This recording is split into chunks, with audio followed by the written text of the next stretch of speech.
They programmed you to doubt your light. There's a reason why you second-guess your instincts. And it's not because you're broken. It's because they programmed you to doubt your light. Yes, they did. Not by force, not with violence, but with repetition, silence, shame. Over time, it worked. There was a moment, maybe you don't remember exactly when, but your soul does. A moment when you felt alive, inspired, glowing, and someone dimmed it. They said you were too much and too emotional and too intense. You were just being real, but they made real feel wrong. And then, you adjusted. You smiled smaller, spoke softer, held yourself back.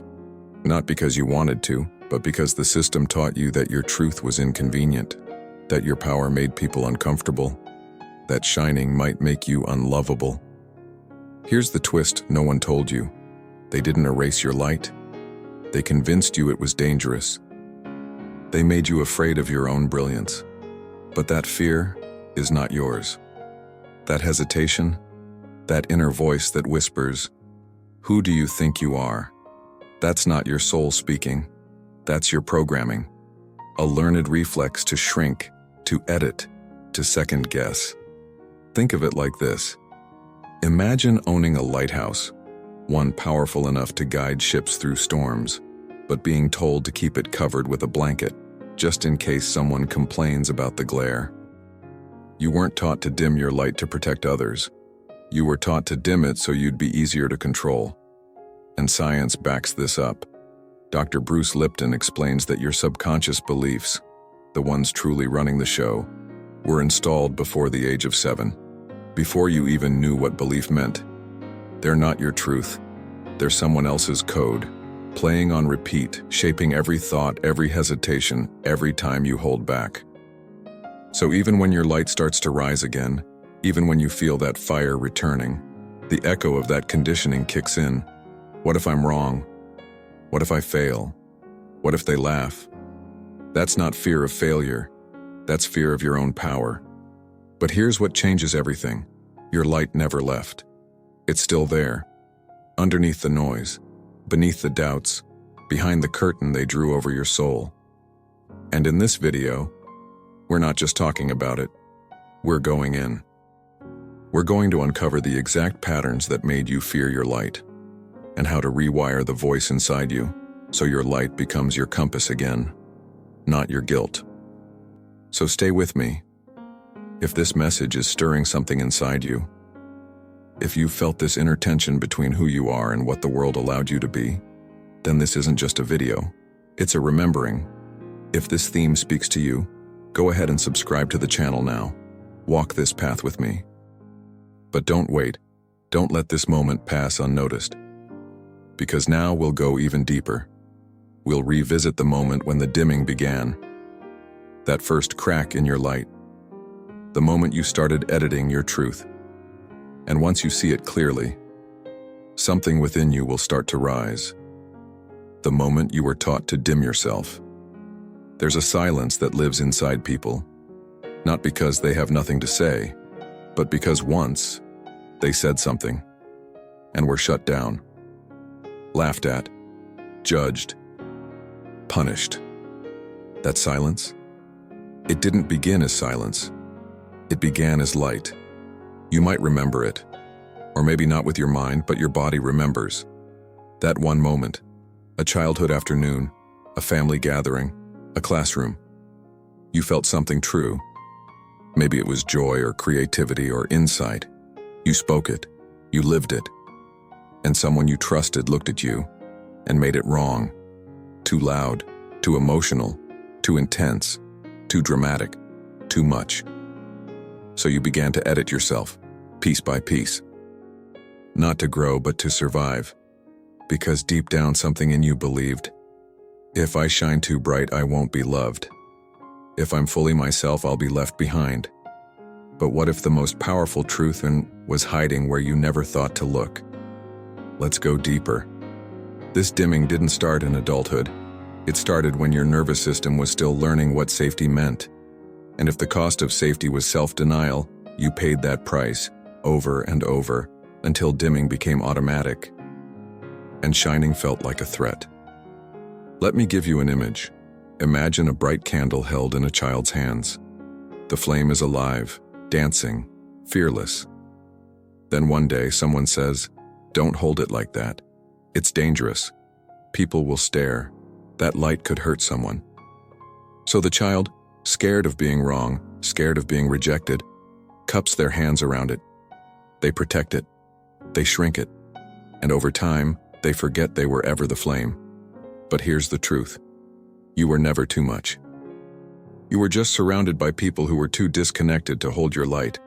This is not about blame. It's about awareness. Your light scared them because it touched something they had forgotten in themselves.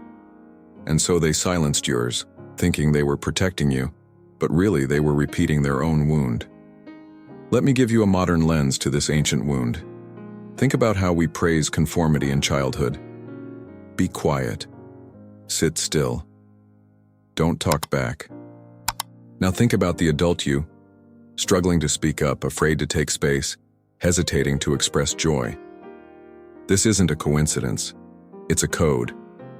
And the moment you became too much in their eyes was the exact moment you began to forget who you are. Let's pause for a second. Breathe. If something inside you is stirring, that's not pain. That's memory. That's your light knocking again. Now imagine this. What if the very thing they told you to hide is what the world most needs you to reveal? We'll go even further. We'll look into how doubt, not intuition, became your inner voice. You'll see how the whispers of hesitation were planted, not born, and how to finally hear the difference. The silent saboteur, doubt as a mind virus. You weren't born insecure, you learned it. That voice in your head, the one that questions every step you take, every dream you hold. It's not your intuition, it's a script, installed over time, line by line, by people who never healed their own doubt. Let me explain. Doubt doesn't come from your soul, it comes from repetition. From the moments you were told to be careful, to wait your turn, to not get your hopes up.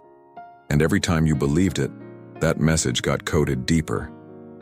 Until one day you couldn't tell the difference between wisdom and fear.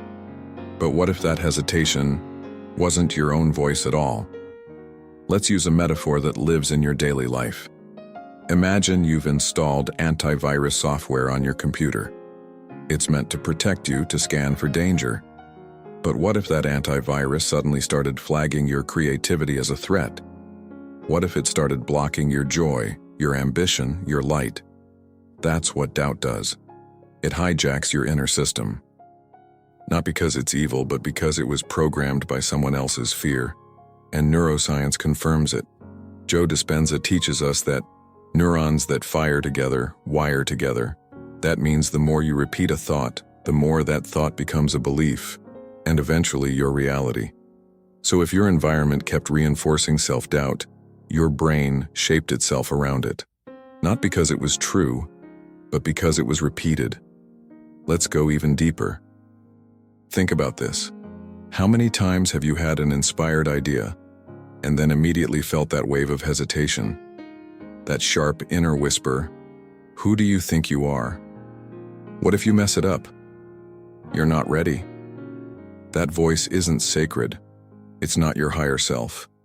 It's a downloaded program, one designed to keep you safe by keeping you small.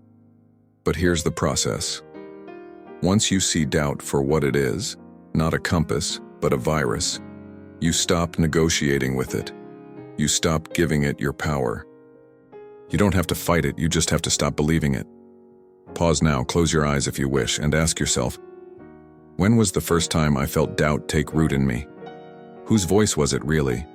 Maybe it was a teacher, a parent, a friend. Maybe it was culture itself, but it wasn't your soul. Now take one breath. Let that breath be your signal that you're not your programming. You're the one who chooses whether to keep it running. And if this realization touched something in you, leave your mark in the comments right now. Just one word, a frequency that anchors this awareness. Maybe it's clarity, maybe it's sovereignty, maybe it's remembering.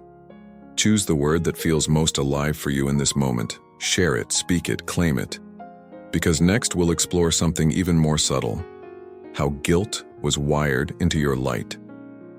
We'll unravel the connection between love and self-denial, and why shrinking became your default response to being seen.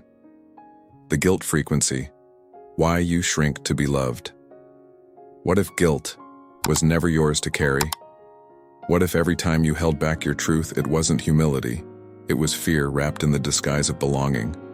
Somewhere along the way, we were taught a dangerous equation: love, self-denial, acceptance, silence, being chosen, being small. And so you learned to confuse shrinking with safety. You learned to dim yourself not because you wanted less, but because you believed your light made you hard to love. Let me give you a real-world example. You're in a meeting. You have a brilliant idea. It lands in your mind fully formed, vibrant, electric. But you hesitate. You wait. You wonder, will they think I'm showing off? So you stay quiet. Someone else speaks. The moment passes. You call it humility, but it's not. It's programming. And that programming runs deep. Guilt isn't just an emotion, it's a frequency. And once it's installed, it becomes your default filter. Every time you want to step into your truth, that guilt flares up. Don't make it about you. Don't outshine them. Don't take up too much space. But who told you that your voice was too much? Who decided that your radiance had to come with apology? Let's pause here. Breathe in deeply and exhale slowly. Notice where in your body you carry that guilt. Maybe it's your chest, your throat, your belly. That tension isn't random, and it's where the guilt lives. And here's the truth. Guilt is not your intuition. It's your adaptation. It's the emotional residue of a lifetime spent contorting yourself to be digestible to others. But here's the shift. You don't need to apologize for being aligned. You don't need to earn the right to be whole. Let me offer you something powerful to practice. Speak one truth today, one that feels uncomfortable, raw, unpolished. Speak it without softening the edges. Speak it without dressing it up to be acceptable. You don't need to shout it, but you do need to honor it, even if only in the mirror, even if only in a whisper. Because every time you tell your truth, and especially the truth you've been trained to hide, you reclaim a piece of yourself that was never meant to be buried. Let's go further. We'll uncover a subtle trap hidden even in the most sacred spaces. How spirituality, when misused, becomes another way to avoid our shadows. We'll talk about masks made of light, and what happens when love and light is just another way to bypass the real work. Spiritual bypass. When light becomes another mask.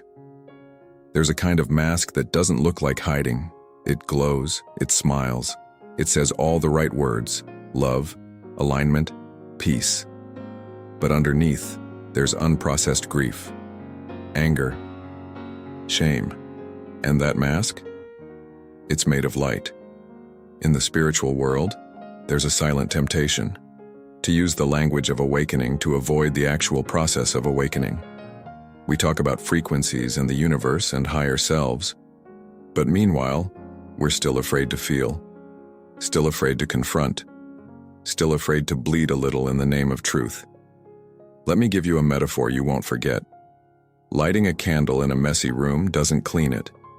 It just changes how the mess looks. That's what spiritual bypass does. It gives you something beautiful to look at so you don't have to deal with what's underneath. And at first, it feels like growth. You meditate, you journal, you say, it's all love. But slowly, something starts to ache. Not because you're broken, but because your soul knows love without depth is still avoidance. This isn't an attack on spiritual practice. It's a call to make it real. Because real light doesn't avoid the dark. It reveals it. And true clarity isn't comfortable, and it's confronting. You're not meant to float above your pain, you're meant to integrate it, to sit with it, to understand its language.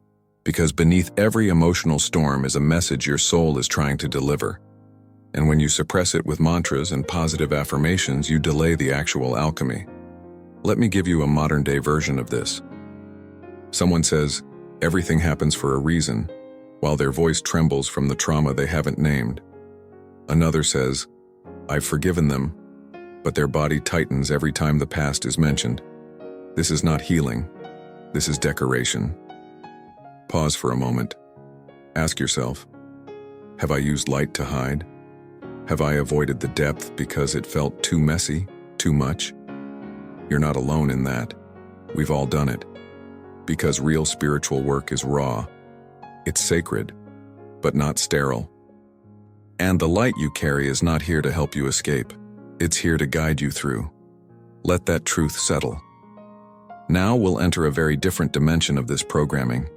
How our nervous system becomes addicted to external validation, and how dopamine, not divinity, is often pulling the strings behind your spiritual compass. The dopamine trap. Why seeking validation kills your power. We don't just seek truth anymore, we seek proof that others see it too. And in doing so, we slowly lose our center. We post something meaningful, then wait. We speak from the heart, then check for applause.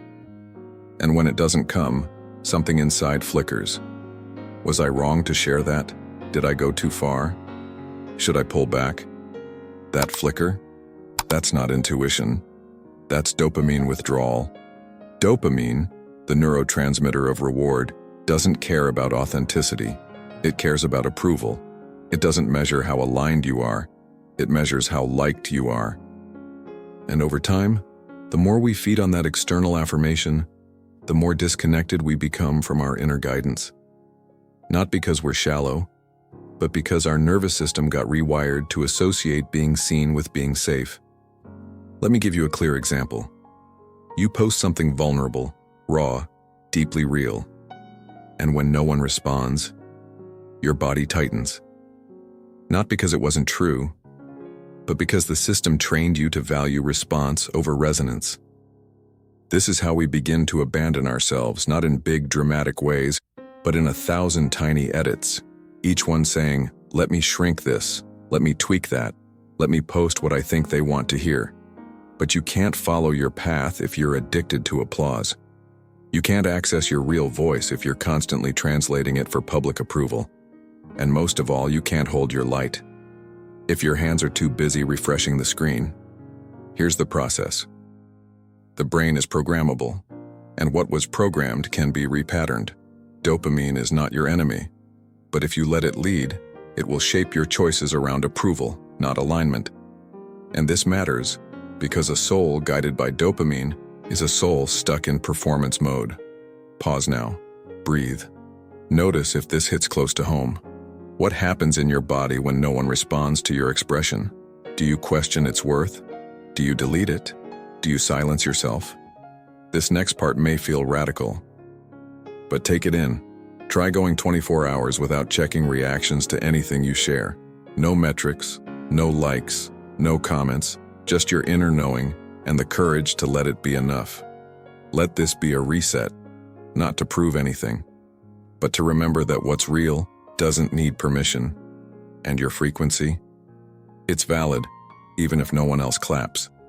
And if you're still here with me, thank you. That means something deep inside you is awake, curious, ready. You've already walked further than most. So take a moment right now and share with us in the comments. Have you ever felt this?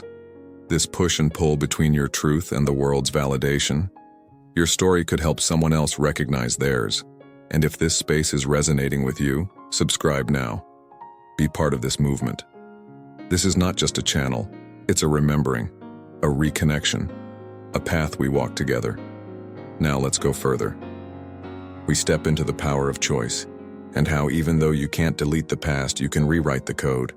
We'll explore how to reprogram the internal script, and how transformation doesn't start with belief, but with action. Reversing the program, the inner rewriting process. By now you've seen it. The pattern, the voice, the loop. It's been running in the background for years, maybe decades. And here's what's important to understand. You don't need to erase it to be free of it. You just need to overwrite it. Your programming isn't who you are, It's just what got repeated. So let's talk about how to shift that. Not through force, not through pretending, but through conscious, embodied rewriting. And it starts with something most people overlook: awareness without resistance. Here's the process. Step 1, identify the belief. Not just with your mind, but with your body. What's the recurring message that activates when you're about to expand?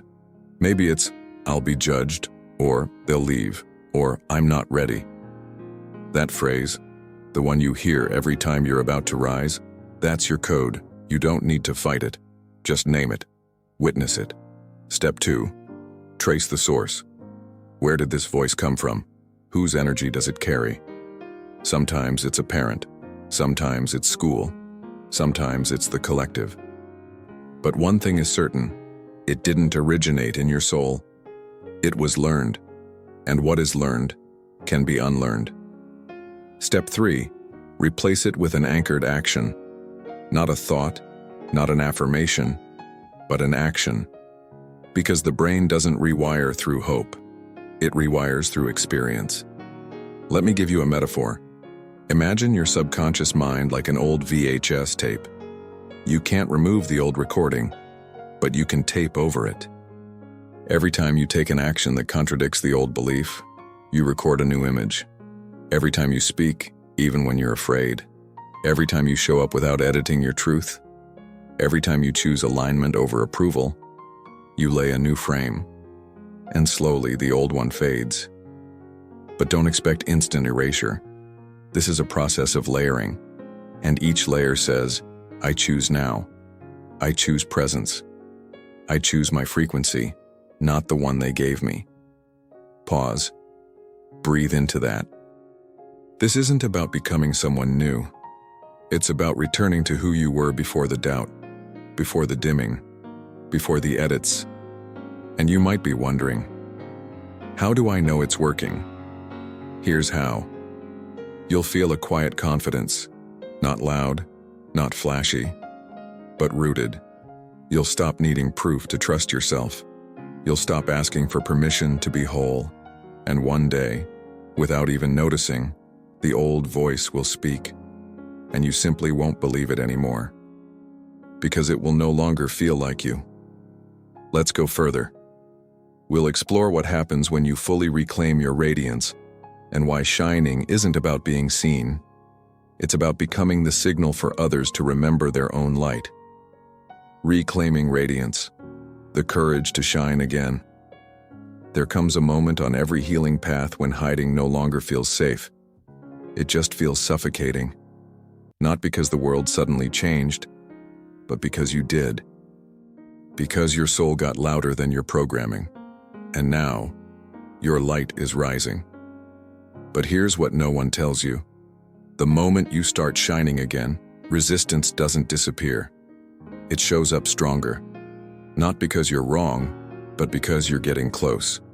Close to the truth, close to your center, close to the version of you that doesn't need validation to exist. And that version, it scares the system, because she doesn't apologize, because he doesn't shrink, because they don't play small just to be accepted. Let's name the truth. Your light isn't supposed to fit in. It's supposed to awaken. It's not here to make everyone comfortable. It's here to stir something. And sometimes, the first thing it stirs is resistance. But don't mistake resistance for failure. It's a signpost, a signal that you're not shrinking anymore. A message from the Matrix that says, "We're losing control of you." So what do you do when your light threatens the structure you once relied on? You shine anyway. Let me offer you a powerful metaphor. A lighthouse isn't built to be liked. It doesn't worry if its beam is too bright. It stands, rooted, unwavering, because ships need it, because storms happen, because darkness exists. And your light, your presence, your knowing, is someone else's reminder that they don't have to stay lost. So today, not tomorrow, not next week. Let today be the day you stop apologizing for your essence. Do one thing, just one, that reveals who you are without softening it. Maybe it's how you speak. Maybe it's what you wear. Maybe it's finally saying no to something that doesn't honor your soul. You don't need an audience, you don't need a performance, you just need permission. And you don't have to wait for someone else to give it. Because here's the truth most people never hear. Your radiance isn't arrogance. It's remembrance. It's who you were before they told you to hide. Now stay with me. We'll anchor everything we've uncovered today, with clarity, with intention, and with a final message to carry forward. You were never too much. You were remembering. They didn't erase your light. They just made you afraid to touch it. And now, after everything we've uncovered, everything you've remembered, the only thing left is this: your choice. You can return to the old rhythm, the one where doubt leads, where shrinking feels safe, where silence becomes your comfort zone. Or you can begin again, not as someone new, but as who you always were before the world got loud. Let's revisit what's been revealed. You saw where the dimming began. You traced the origin of doubt. You felt the frequency of guilt, the addiction to validation, the masks of light. You learned the rewiring isn't instant, but it's possible. And you remembered that shining doesn't require perfection, just presence. So where do you go from here? You start where you are. You speak when it shakes. You move when it's messy. You trust even when no one claps. And you hold the line, gently, fiercely, between who you were programmed to be and who your soul came here to become. If you've stayed through this entire journey, thank you. Thank you for your presence. Thank you for your energy. Thank you for walking with me in this sacred remembering. This isn't just content, this is connection. You matter here. Your voice matters here. And your light is not too much. It is exactly what this world needs. So tell me in the comments, did this resonate with you? Did it stir something alive again? Did it remind you of something sacred you'd buried? If you felt this, leave your mark. Let me know. Like this video. Subscribe to the channel. Be part of our community. Because this space we're building is just the beginning, and there's so much more to uncover together. Watch next. Why you still can't see it. The veil inside you. There's a reason the doubt stayed. The answer is waiting. And remember this. The reality begins where your old pattern ends.